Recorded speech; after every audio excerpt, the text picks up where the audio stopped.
America के साथ रस्साकशी, रूस के साथ रिश्ता निभाने की कशमकश और बटी हुई दुनिया में आर्थिक विकास और अपनी जगह बनाने की कोशिश। भारत आज फिर से वहीं खड़ा है जहां आजादी के तुरंत बाद खड़ा था। भारत की आजादी को 78 साल हो गए। अंग्रेजों की गुलामी से आजादी के बाद भारत ने हर क्षेत्र में प्रगति की है। शिक्षा और रोजगार से लेकर कमाई और रहन सहन के मामले में हर ओर विकास हुआ है। भारत दुनिया की तीसरी सबसे बड़ी अर्थव्यवस्था बनने की राह पर है। कभी भारत पर शासन करने वाले ब्रिटेन और जापान जैसे देशों को पीछे छोड़ अब वो जर्मनी, चीन और अमेरिका का पीछा कर रहा है। प्रगति और विकास के सिक्के का दूसरा पहलू भी है। कुल जीडीपी के मामले में वो भले ही तीसरे पायदान पर पहुंचने के लिए दस्तक दे रहा हो, प्रति व्यक्ति आय के मामले में वो अब भी टॉप की अर्थव्यवस्थाओं से काफी पीछे है।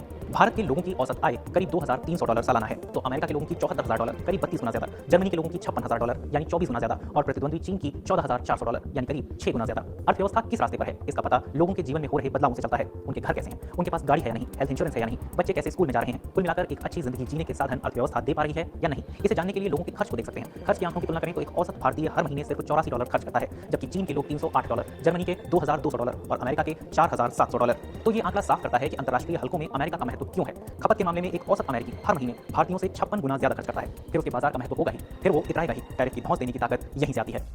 पिछले 78 सालों में भारत ने काफी प्रगति की है, लेकिन उसी समय आजाद होने वाले कई देशों ने बेहतर करके भी दिखाया है। भारत की चुनौती है लोगों की औसत आय को बढ़ाना। इसका सीधा संबंध जीवन स्तर से है। जैसे जैसे लोगों का रहन सहन बेहतर होता जाएगा, उनकी जरूरतें बढ़ेंगी, उनकी खरीदारी बढ़ती जाएगी, तो फिर इस्तेमाल की चीजों का उत्पादन भी बढ़ेगा। उत्पादों के लिए मशीनें बनानी होंगी, ट्रांसपोर्ट के लिए सड़कें बनानी होंगी, और ये सब होगा तो रोजगार के नए अवसर पैदा होंगे, विकास का ढांचा और मजबूत होगा। इस दिशा में काम हुआ है, लेकिन आंकड़ों को देखें तो संतुष्ट होने की वजह नहीं दिखती। जब कोई राष्ट्र मजबूत होता है तो उससे अपेक्षाएं भी बढ़ जाती हैं। आर्थिक लेन देन की अपेक्षाएं, दुनिया में शांति लाने में योगदान की अपेक्षाएं और ग्लोबल गवर्नेंस में हिस्सेदारी की अपेक्षाएं। दुनिया के चोटी के मुल्कों की इस समय भारत से यही अपेक्षा है, चाहे भारत के बाजार में हिस्सेदारी की बात हो या यूक्रेन में युद्ध रुकवाने के लिए उम्मीदें। और जब ये उम्मीदें पूरी नहीं होती दिखती तो रिश्तों में तनाव भी झलकता है। अमेरिका से टैरिफ पर तनाव का कोई लॉजिक नहीं है, लेकिन ये तनाव है। यूक्रेन में विवाद के शांतिपूर्ण समाधान की भारत वकालत तो कर रहा है, लेकिन अमेरिका और पश्चिम के देश उस पर रूस से नाता तोड़ने का दबाव डाल रहे हैं। जर्मन में कहावत है कि ऊंचाई पर हवा कम होने लगती है। जैसे जैसे भारत चोटी की ओर बढ़ रहा है, उसे अपने साथ या तो ऑक्सीजन ले जाना होगा या कम ऑक्सीजन वाली हवा में जीने की मजबूती लानी होगी।